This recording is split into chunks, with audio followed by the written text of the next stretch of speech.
бахшида ба рӯзи маъюбони тоҷикистон дар доираи нақшачорабиниҳои мақомоти иҷроияи ҳокимияти давлатии ноҳияи восеъ дар деҳотҳои ноҳия чорабиниҳои фарҳангӣ маърифатӣ доир гардиданд. дар деҳоти ба номи миралӣ маҳмадалиев ба ин муносибат бо иштироки раиси ноҳия ба 22 нафар маъюбон кӯмакҳои яквақта иборат аз маводҳои ғизоӣ орду равған расониданд. дар ин чорабинӣ раиси ноҳияи восеъ қайд намуданд ки маъюбон ҳамчун табақаи ниёзманди ҷомеа зери ғамхорӣ ва таваҷҷӯҳи ҳамешагии давлат қарор доранд. дар ин рӯз бахшида ба рӯзи маъюбон дар ҳамоише ки дар деҳоти ба номи мирзоалӣ вайсев доир гардид дастархони идона ороста гардида аз номи мақомоти худидоракунӣ шаҳрак ва деҳот ва кумитаҳои худфаъолияти ҷамъиятӣ бо дастгирии шахсони саховатманд ба 30 нафар маъюбон кӯмакҳои яквақта расонида шуданд.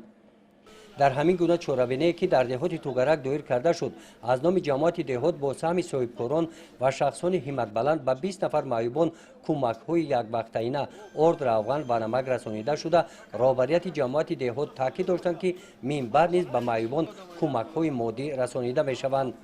барои чунин меҳрубонии иштирокчиёни чорабинӣ ба ҳукумати кишвар миннатдорӣ баён карданд. раҳмат ба президенти хидмон, раҳмат ба эмомалла раҳмон, ҳама корара каси ташкил карда раҳмати калон саломат бошад.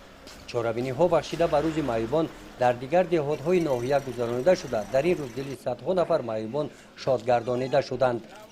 гузориши хоҷа назриев, худойназар зуҳруф аз ноҳияи восеъ барои барномаи иттилоотии Навид.